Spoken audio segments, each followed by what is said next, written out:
Radio La Voz de la Selva presenta Amazonía 21.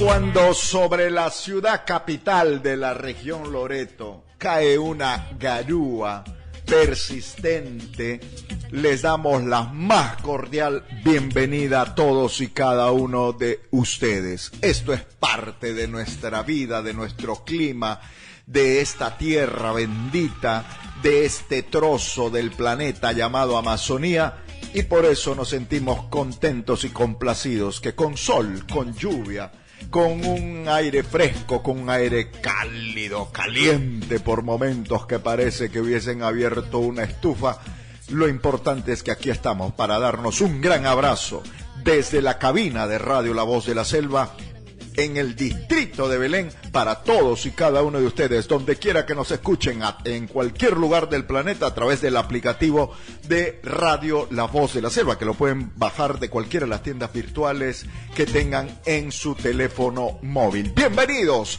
a Amazonía 21.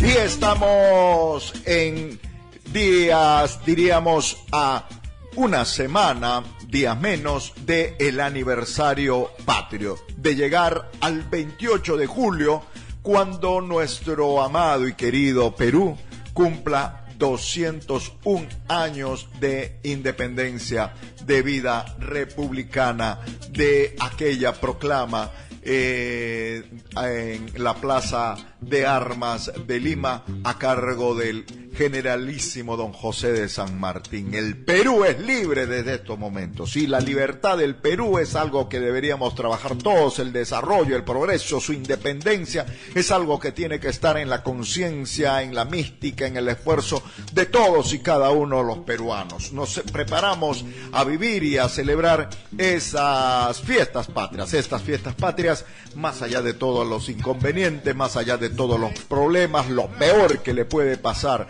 al peruano, lo peor que nos puede ocurrir a los peruanos es que podamos perder la fe y la esperanza en nosotros mismos.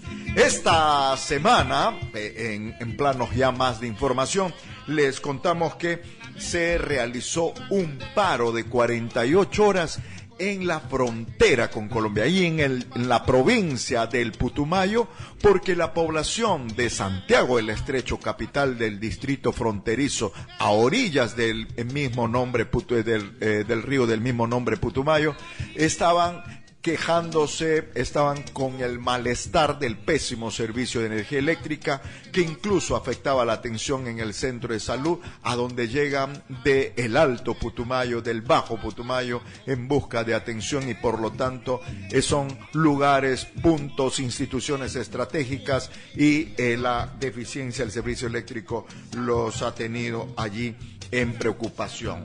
El compromiso de la empresa eléctrica es que hasta diciembre deben estar con un nuevo grupo, en tanto han reparado el que tienen, y se espera de que pueda cumplir o aguantar hasta que se tenga el nuevo equipo. También a propósito de paros, hemos tenido en la semana paro de 48 horas a cargo de los transportistas, de los choferes. El sindicato de choferes de Iquitos de la región Loreto ha convocado a un paro por el excesivo costo del combustible y también por algunas medidas de los empresarios que consideran ellos son atentatorios al derecho laboral, a la misma economía que puedan generar y a la seguridad incluso de los pasajeros, porque no hay un real mantenimiento de las unidades que se encargan del transporte público de pasajeros aquí en la ciudad capital de la región Loreto. Y también ya debe estar todo listo, está todo preparado para lo que mañana será el gran trote de la Solidaridad 2022 que organiza la parroquia San Martín de Porres, con el padre Raimundo ahí a la cabeza, que está motivando este trote de solidaridad, pero también para recaudar fondos para los propósitos que tiene la parroquia de sostener 4 casas, Algo Bello para Dios, Betania, Santa Rosa, Lima y Talita Cumi, que atiende a personas que necesitan de la ayuda y que están a veces en situaciones de abandono, y allí están las puertas de estas instituciones, y para ello se necesita, como explicaba el padre Raimundo Portelli, el aporte de todos. Son las 9:07 de la mañana, Amazonía 21. Enseñar a cuidar el medio ambiente es enseñar a valorar la vida. Amazonía 21. La Oficina de Normalización Provisional, ONP, lanzó el concurso Vida que nos inspira, dirigidos a peruanos y extranjeros de 60 años a más residentes en el Perú, peruanos residentes en el exterior. El propósito del concurso Vidas que nos inspiran se centra en reconocer la trayectoria de vida de las personas adultas mayores. Con este concurso buscan dar a conocer aquellos testimonios de vida más significativos para que sean fuente de inspiración de las futuras generaciones y de esta manera contribuir con el desarrollo de la comunidad. La fecha o la ficha de inscripción se encuentra en la página onpcultura.pe.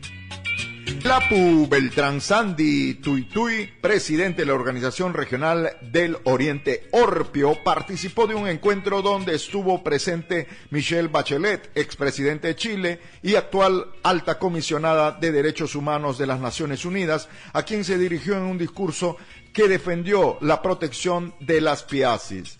Exigimos desarrollo sostenible para los pueblos indígenas de Loreto, no al exterminio de nuestros pueblos indígenas en aislamiento y contacto inicial, piacis de la Amazonía, declaró en su discurso. La Mesa Regional contra la Trata de Personas lleva a cabo la campaña Corazones Azules con el objetivo de sensibilizar a la población sobre los peligros y la crueldad de este delito. La institución educativa Colegio Nacional de Iquito CNI, ubicada en el kilómetro 1.5 de la carretera o de la avenida José Abelardo Quiñones del distrito de San Juan Bautista, participa del concurso Pasión por mi Patria, organizado por la Gerencia Regional de Educación de Loreto. De acuerdo al profesor Néstor López, coordinador de la actividad, las 11 áreas del colegio están involucradas en las diferentes acciones que llevan a los docentes y escolares a participar de esta actividad con la intención de demostrar su espíritu cívico. El colegio realiza las siguientes actividades: en arte, hacen murales de convivencia; en investigación, un jardín botánico flotante; en CIT reutiliza llantas para fabricar asientos ecológicos; en DPCC se encarga del embellecimiento de aulas; comunicación organiza la radio recreo, mientras que el resto de áreas brindan apoyo a las actividades en mención. Marco Paredes, jefe zonal de Loreto del Servicio Nacional de Meteorología e Hidrología, CENAMI, señaló que los principales ríos de la Amazonía se encuentran en etapa de descenso, lo que favorece la pronta aparición de las playas en distintas zonas de la región. De acuerdo al especialista, el Amazonas registró un descenso de 12 centímetros, la misma cifra que el Marañón en la estación de control San Regis. Por su parte, el Huallaga registra el descenso de 2 centímetros en la estación de control de Laguna. Amazonía 21. Estás escuchando Amazonía 21. Son las 9:14. Estamos en Amazonía 21 y les queremos también indicar que estamos en el mes de el Corazón Azul, de la campaña Corazón Azul, que busca que todos podamos despertar a veces del letargo en que nos encontramos contra uno de los grandes flagelos de la humanidad, y que aquí en el Perú y concretamente en la región Loreto es un problema muy, muy grave. la trata de personas. Para eso tenemos a nuestra siguiente invitada para hablar sobre esta campaña en estos días de Corazón Azul, la doctora Sandra Paola Hitcher Angulo. Amazonía 21. Y estamos en estos días de reflexión, de también ponerle atención a todo lo que significa uno de los grandes problemas de nuestra sociedad, de la gran amenaza contra nuestros niños, niñas, adolescentes, personas en general. Por ello, la campaña Corazón Azul busca sensibilizarnos a todos, llamarnos la atención a todos en torno a la trata de personas. Para hablar de este tema, de lo que es la campaña Corazón Azul, está con nosotros Paola Hitcher, la doctora fiscal provincial de la Fiscalía Especializada en Delitos de Trata de Personas, a quien saludamos y agradecemos su presencia en el programa. ¿Cómo está, doctora? Gracias por estar con nosotros. Buenos días, Rubén, y buenos días a todos los que nos escuchan hoy. Siempre graficamos y simbolizamos el amor, el sentimiento con un corazón rojo. Corazón azul, ¿qué representa? ¿Qué significa? El corazón azul representa la tristeza de las víctimas de este delito. Representa las penurias, la esclavitud, la cosificación del ser humano, cuando luego de ser captada, trasladada, transportada, acogida o retenida, son explotadas en diversas formas. Puede ser laboral, puede ser sexual, puede ser para vender sus órganos, venta de niños también, sujetos a trabajos forzosos o a la mendicidad. De toda esta población, ¿cuáles son, diríamos, las víctimas que con mayor frecuencia se presentan? ¿Hombres, mujeres, niños, adultos? Me atrevería a decir que después de la pandemia todos podemos ser víctimas y la proporción del sexo ya no hace una diferenciación. Nuestro estado de necesidad ha conllevado a que exista esta esclavitud del siglo XXI en sus diversas modalidades. Me atrevería a decir que la explotación sexual representa ese rostro de niña, de adolescente, ¿sí? Mujer. En la explotación laboral me atrevería a decir que son mujeres, niños y varones también, que son explotados día a día por ese mismo estado de vulnerabilidad en el que se pueden encontrar antes o al momento de ser captados. Interesante lo que nos señala en el sentido de después de la pandemia.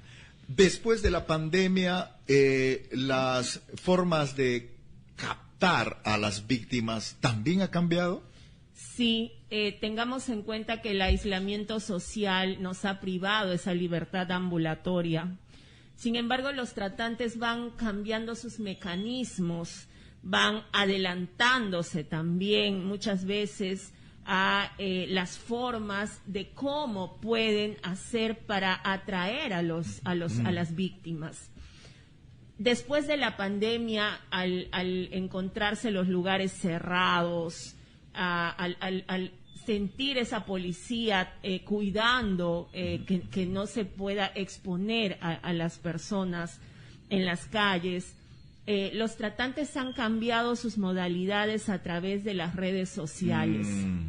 Las captaciones de falsas ofertas de trabajo las vivimos a diario, ¿no? Y acá hago un llamado a todos los que escuchan de no dejarse sorprender con estas ofertas de trabajo que quizá pueden ser atractivas, pero el fondo de esto es captarlos para explotarlos. Este tipo de captación, doctora Hitcher, se ha normalizado y hasta pareciera oficializado, porque claro, oportunidad de trabajo, uno busca trabajar, peor después de la pandemia, hay enormes necesidades, vamos a chambear, pero eso de que te digan oportunidad de trabajo, sin experiencia, 5.000 soles de sueldo.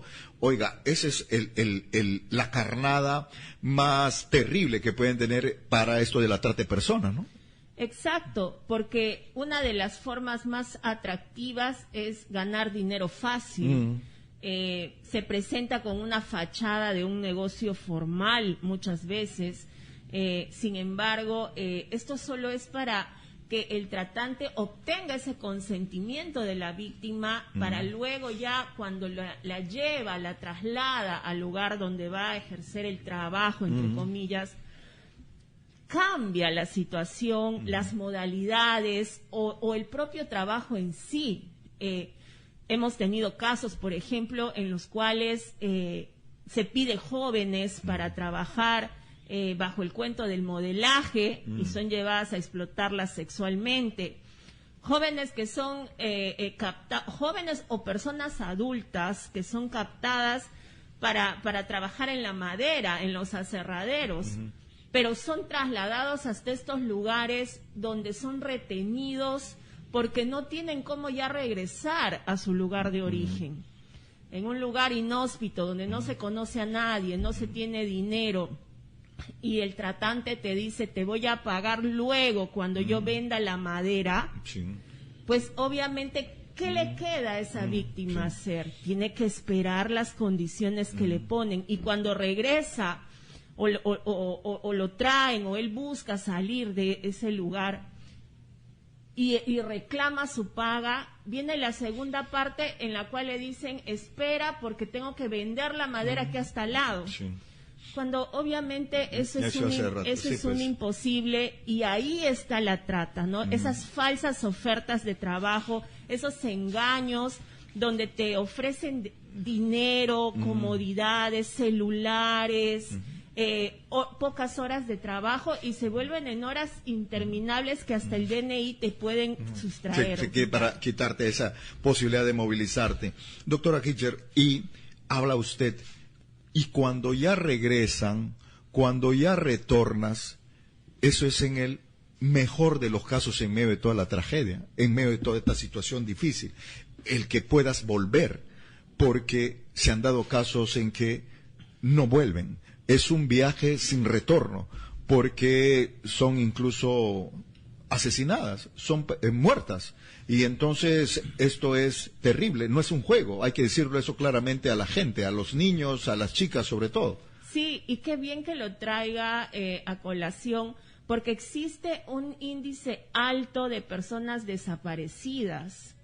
Personas desaparecidas que obviamente la familia no sabe sobre ellas, no han dejado rastro.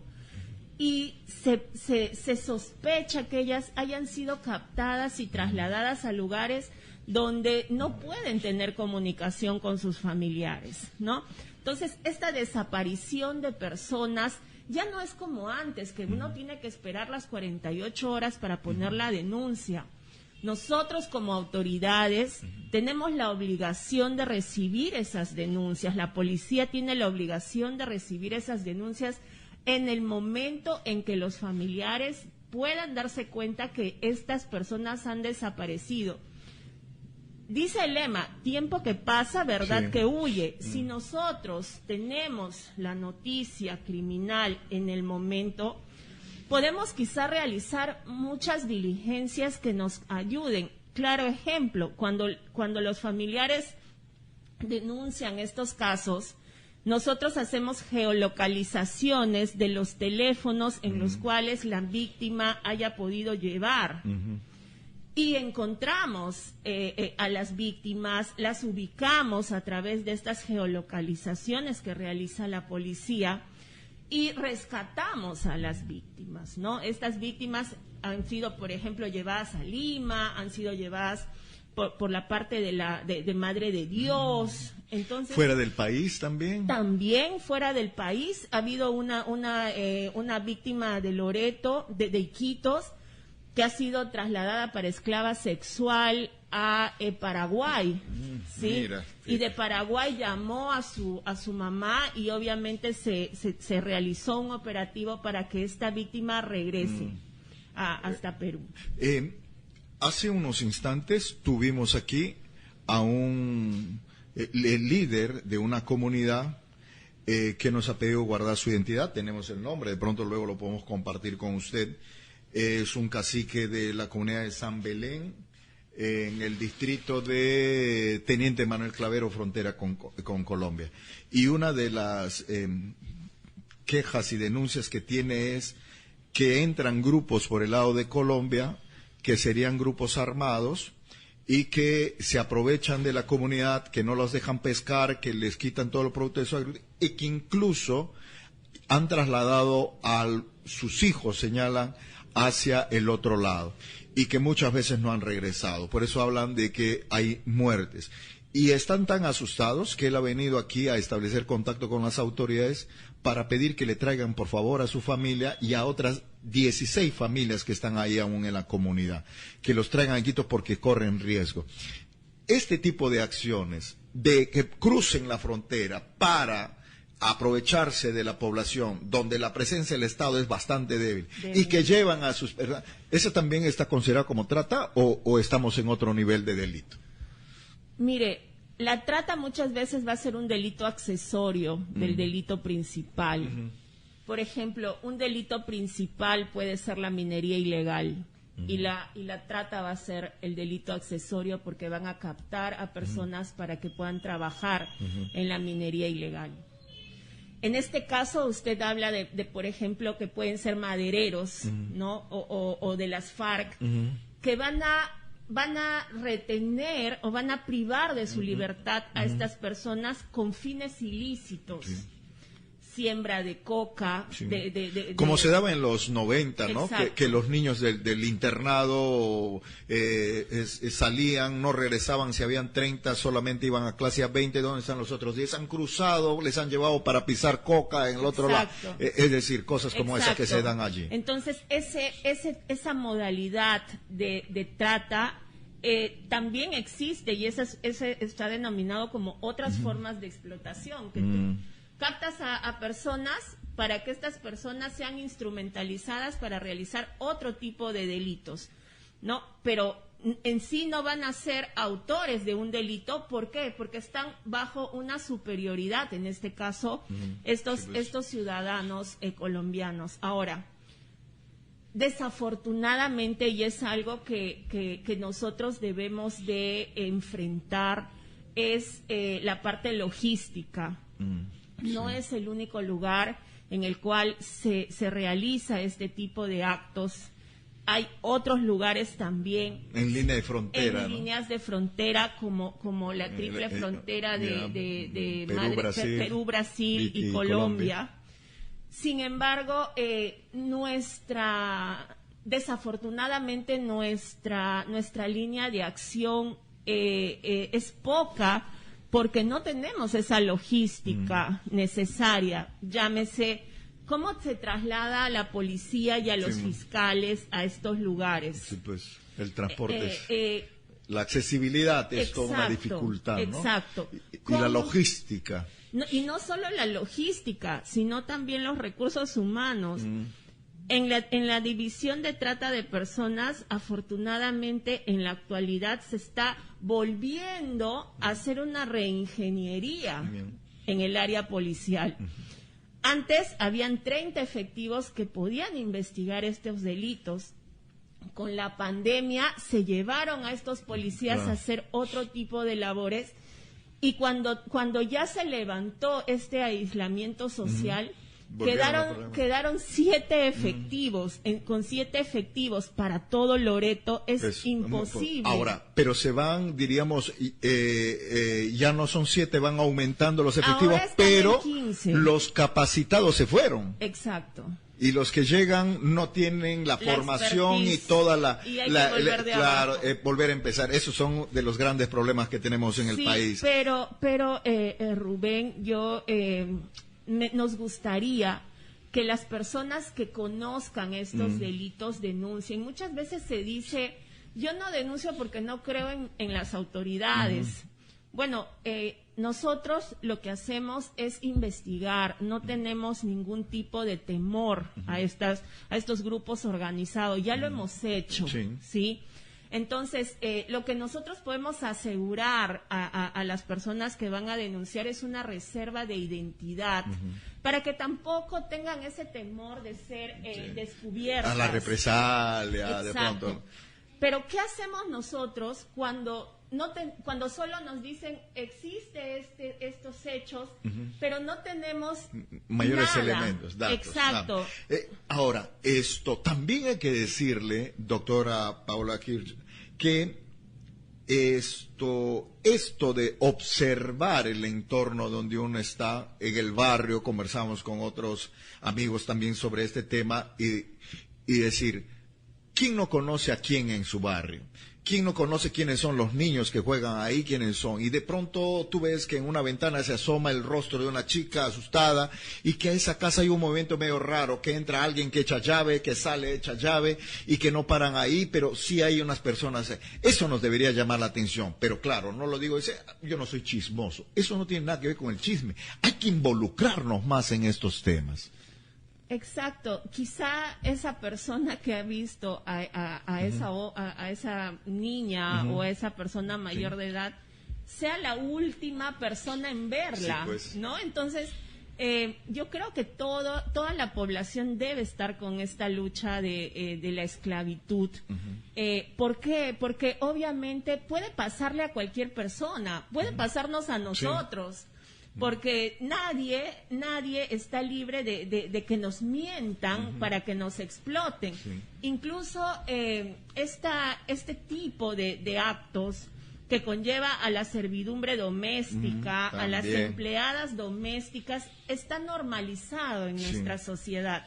Yo me traigo una niña de 14 años para que sea empleada en mi casa. Y me lo agradecen los papás porque le estoy sacando. Soy la madrina o el padrino. Sí, y no le voy a pagar, pero porque le compro la ropa, porque... Entonces, este tipo de actos también están considerados como trabajo forzoso, como trata de personas. Y deben ser denunciados.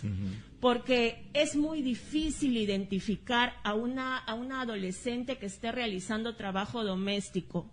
Pero este tipo de espacios, estas entrevistas sirven para ilustrar a la comunidad y que la comunidad pueda denunciar estos hechos sin perjudicarse, ¿no? Porque muchas veces dicen, no, yo no denuncio porque no me quiero ver perjudicado. Hace 2 días una profesora identificó que una de sus alumnas venía siendo objeto de pornografía infantil. Y la profesora me dijo, yo en realidad no sé, tengo miedo de denunciar porque ¿qué me va a pasar? Yo le digo, me dice, mejor no denuncio. Yo le digo, si usted no denuncia, sí podría tener problemas. Claro.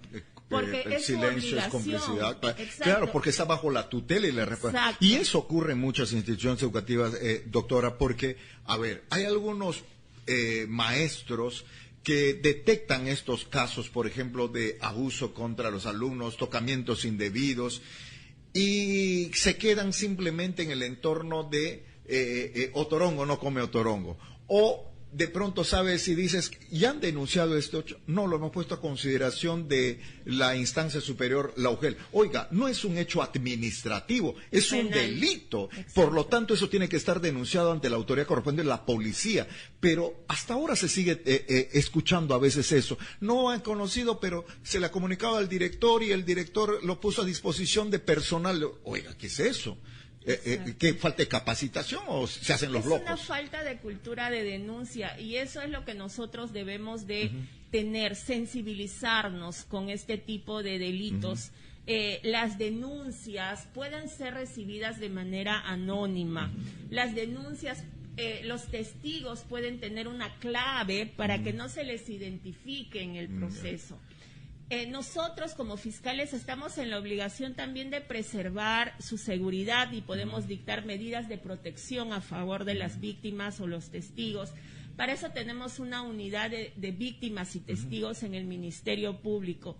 Entonces, ahora en la actualidad ya no hay justificación para no realizar una denuncia. Y hay una línea gratuita, ¿no?, para denunciar este tipo. Sí, hay una línea gratuita que es la 0800 16 100. Sin embargo, esta línea está con la policía, pero si la población necesita o desea realizar su denuncia, también puede hacerlo en el Ministerio Público. a mi celular al 969-052233. Directamente le voy a responder. O acercarse a Brasil 449, que es la Fiscalía de Trata. O más fácil, para que lo recuerden, la línea 100, marcas el 100 o el 1818 y ahí también le pueden recibir las denuncias. Gracias, doctora Paola Hitcher. Siempre es bueno tener a las personas que están en esa responsabilidad, pero que tienen que involucrarnos también a nosotros como sociedad, a nosotros como medio de comunicación, como decimos, para que la ciudadanía tenga la información adecuada, para que sienta de que tenemos una responsabilidad todos, y que callarnos puede significarle la vida a otra persona. Amazonía 21. Las gracias a la doctora Paola Hitcher, fiscal responsable de la Fiscalía Especializada de Trata de Personas de la región Loreto. 9:36, pausa, venimos, estamos en Amazonía 21. Agua viva, un encuentro con la palabra y con la vida. Agua viva, domingo de 7 a 8 de la mañana, por Radio La Voz de la Selva, en cadena con Radio Ucamara de Nauta. Agua viva, todos los domingos, 7 de la mañana, con la conducción del hermano Víctor Lozano. Agua viva. Porque tu mano en la mano de él me ayudará. Rita, ¿ya te sientes mejor? El Yuyito siente hambre. Está que llora y llora. Sí, Pancho. Solo no siente el olor ni el sabor de nada. Alcánzame agua y jabón para lavarme las manos. Y no te olvides de mi mascarilla. Ahora sí estás lista para alimentar a nuestro Yuyito. La leche de mamá es la única que protege de las enfermedades infecciosas. Una producción de la Dirección Regional de Salud Loreto y UNICEF.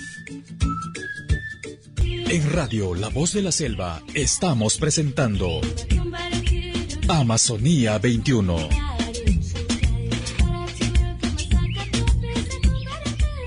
Son las 9:37 ya. Rápidamente vamos y le damos pase a nuestro siguiente invitado.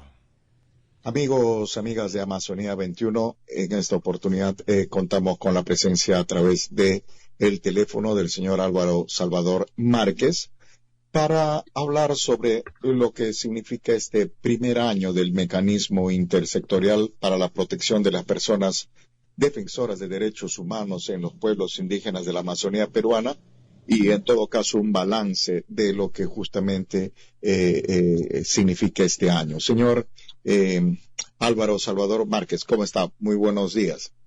Buenos días, ¿cómo están? Esto de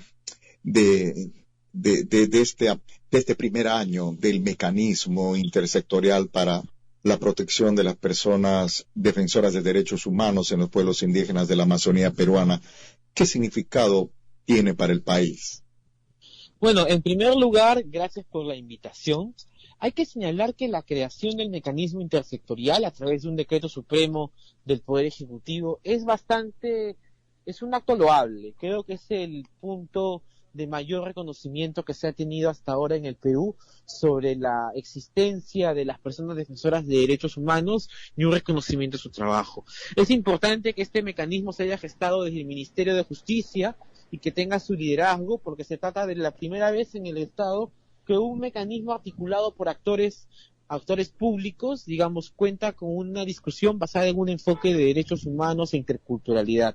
Dicho esto, habiendo celebrado la creación y gestación de este espacio, creemos que el balance un año después es bastante preocupante, porque un año después de haberse creado el mecanismo intersectorial, las acciones que se han venido implementando para cumplirlo en la realidad han sido más bien mediocres, y sobre todo porque muchos de los sectores a los cuales se les ha intentado llamar la atención para que intervengan no lo han hecho.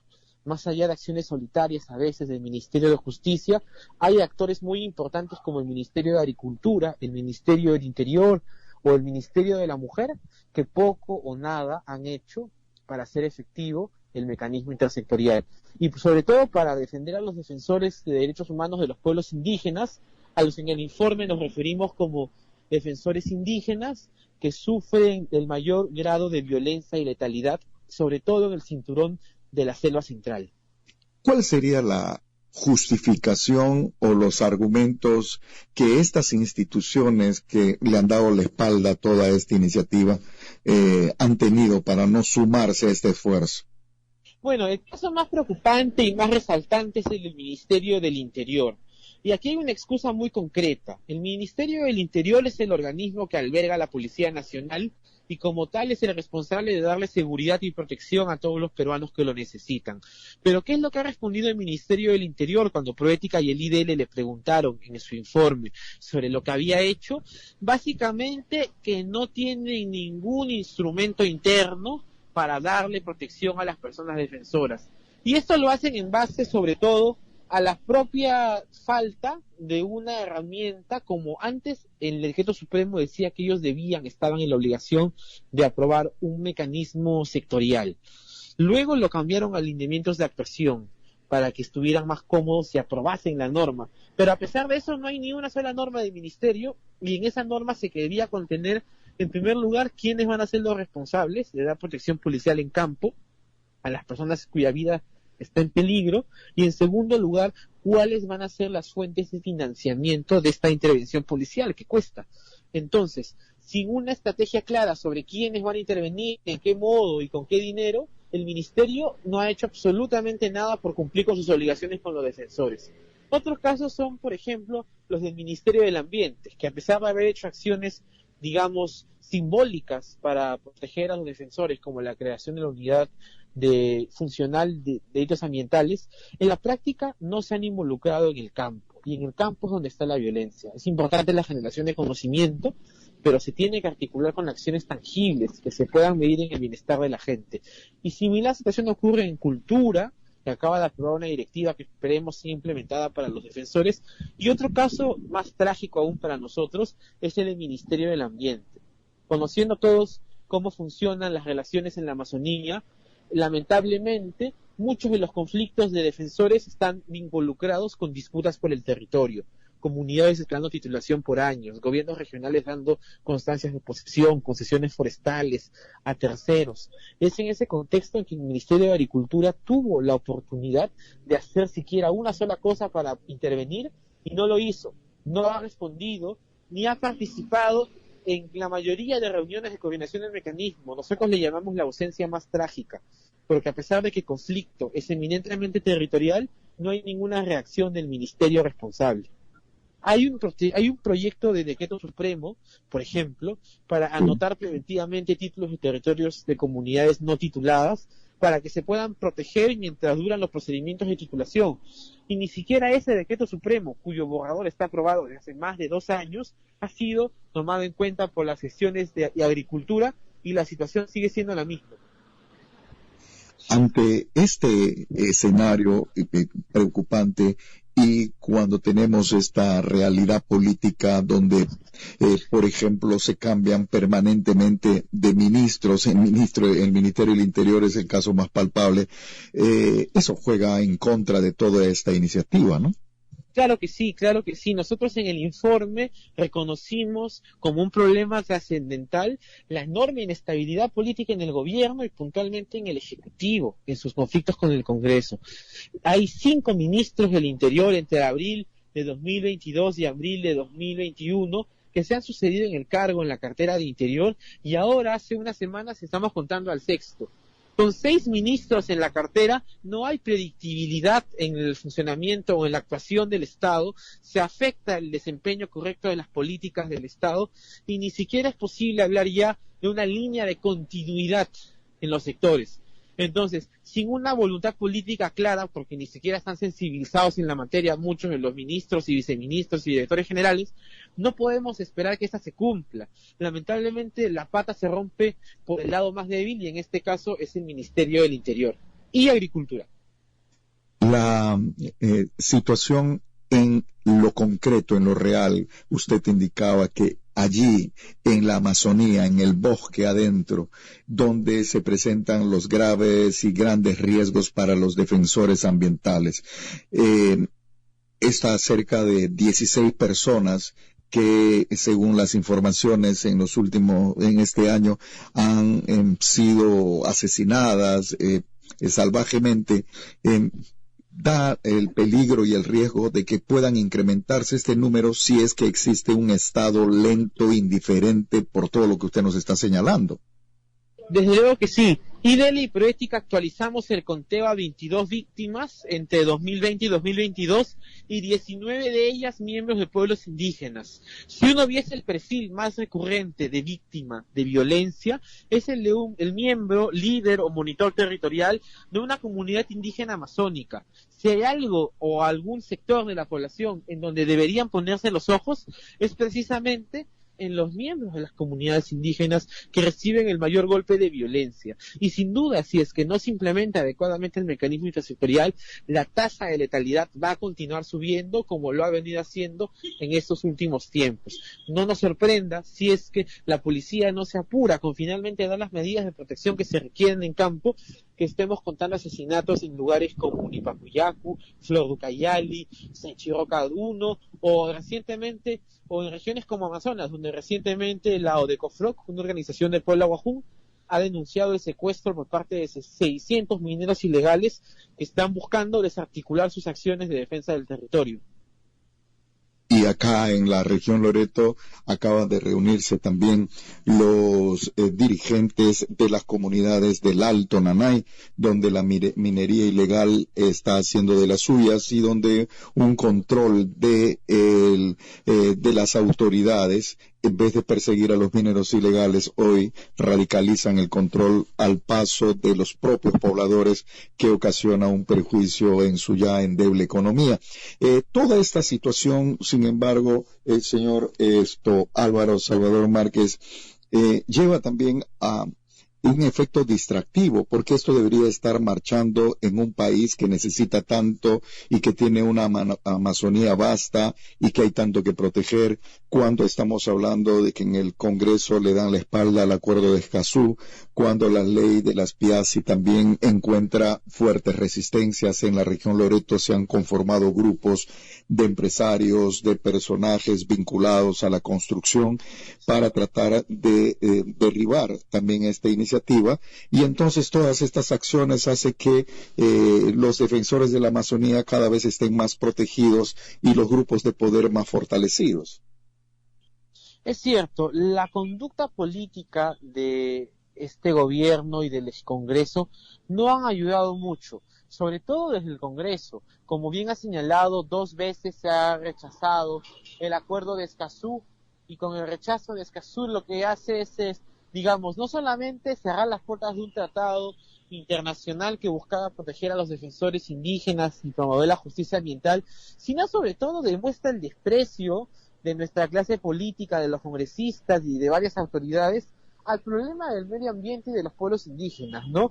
Tratar de verlo, tratar de comprender la Amazonía como un espacio vacío, como un espacio exótico, es sobre todo peligroso para nuestro propio bienestar. Del futuro de la Amazonía depende el futuro de la humanidad, y de rechazar y cerrarle las puertas a quienes están haciendo algo para protegerla refleja un desprecio que lamentamos bastante desde la sociedad civil. Y un tema aparte es el de los pueblos en aislamiento. Como tú bien mencionabas, desde el IDL deploramos que el gobernador regional de Loreto esté involucrado y participando y promoviendo Preocupante y vergonzoso. Espacios de negación de derechos para pueblos en aislamiento cuya existencia está científicamente comprobada a todas luces, y que además tienen una situación de vulnerabilidad tan palpable como la que tenían los antiguos habitantes del Perú cuando llegaron los españoles, ¿no? Negar nuestra historia significa también negar la existencia de los pueblos en aislamiento y querer someterlos al exterminio. Y como bien dices, es vergonzoso de parte del gobernador regional de la región amazónica más grande del país. ¿Qué podemos hacer? Diríamos, ¿cuáles serían las recomendaciones o la reflexión tras esta situación que se presente con este análisis, esta evaluación, este balance que han realizado de este mecanismo que va a paso lento por lo que usted nos acaba de describir, la inacción y la indiferencia de muchas instituciones? ¿Qué se puede hacer para revertir esto? Lo primero que se puede hacer, creo, es poder fiscalizar el trabajo de las autoridades que están directamente involucradas en esto. La Policía Nacional y el Ministerio de Agricultura tienen una tremenda cuota de responsabilidad que no se está evidenciando. Entonces, hablar de esto, hablar sobre las responsabilidades de los ministros, en otros casos también como el ambiente o cultura, creo que es trascendental para hacerle sentir que la ciudadanía está interesada en su trabajo, está interesada en que el mecanismo funcione bien, y en general, por último, a la ciudadanía, esta es una invocación a involucrarse en asuntos tan sensibles como la protección de la Amazonía. Si hay una razón por la que matan a los dirigentes y dirigentes indígenas, no es porque les sean antipáticos o porque les parezcan malas personas, es porque tienen la desdicha de vivir sobre territorios ricos en recursos naturales que quieren ser explotados y utilizados como ganancia económica por otros grupos económicos oscuros. Entonces, esto lo que genera es una llamada de atención a la forma en que entendemos toda la Amazonía y entendemos a quienes viven allí. Se trata de un poco de solidaridad entre peruanos. Señor Álvaro Salvador Márquez, le agradecemos mucho que nos haya permitido este diálogo y quedarnos con la reflexión de este tema para que desde la región Loreto también podamos visibilizarlo y ponerlo a consideración de los sectores que se muestran preocupados e interesados en tener una agenda como la que se propone desde las instituciones que ustedes representan. Muy amable, señor. Hasta luego. Gracias. Amazonía 21.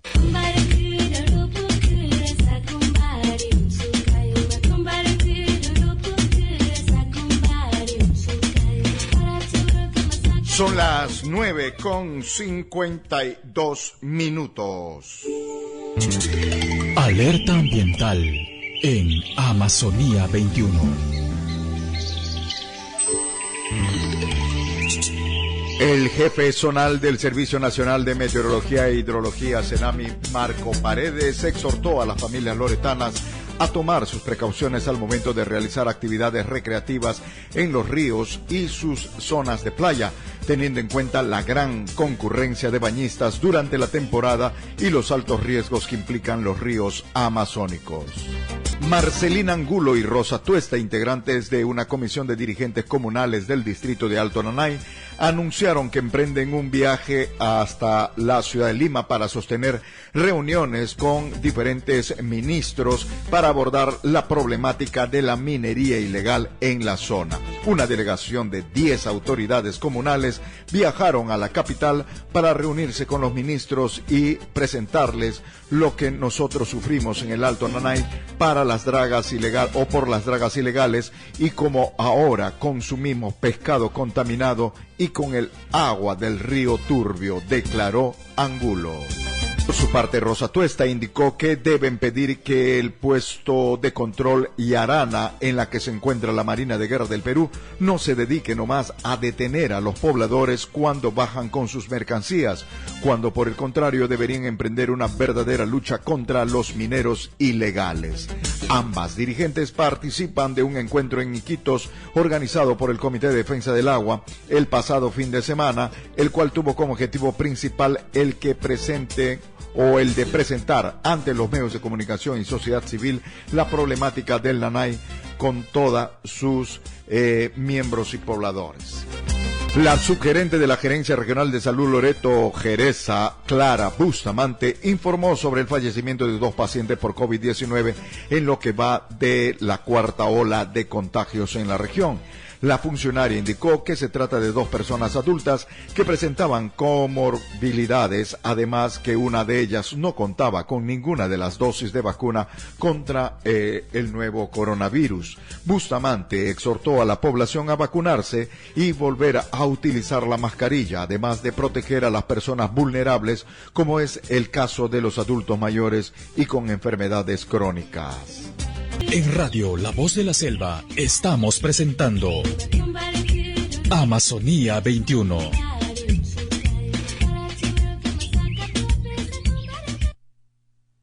Y nos vamos, señoras y señores, despidiendo, nos vamos, no sin antes desearles unas felices fiestas patrias. El sábado 30 estaremos aquí seguramente para darle también una mirada en lo que respecta a la Amazonía del discurso presidencial. En tanto, aquí estamos con la fe y esperanza de que este nuevo aniversario de nuestro querido y amado Perú sirva para que todos reflexionemos sobre ese amor que debemos tener a nuestra patria, que podamos dar lo mejor de sí. Ya decía John F. Kennedy, expresidente de Estados Unidos, no preguntes qué puede hacer tu país por ti, sino qué puedes hacer tú por tu país. Y creo que esa debe ser también una de las formas en que podamos manifestar y buscar esos propósitos diferentes para bien de nuestro país. Que cada quien del rol que nos toque cumplir en la sociedad podamos dar ese granito de arena que nos permita levantar esa montaña de esperanza y de fe en un mejor Perú. Felices fiestas patrias, nos encontramos con más Amazonía 21 el próximo sábado. Un abrazo.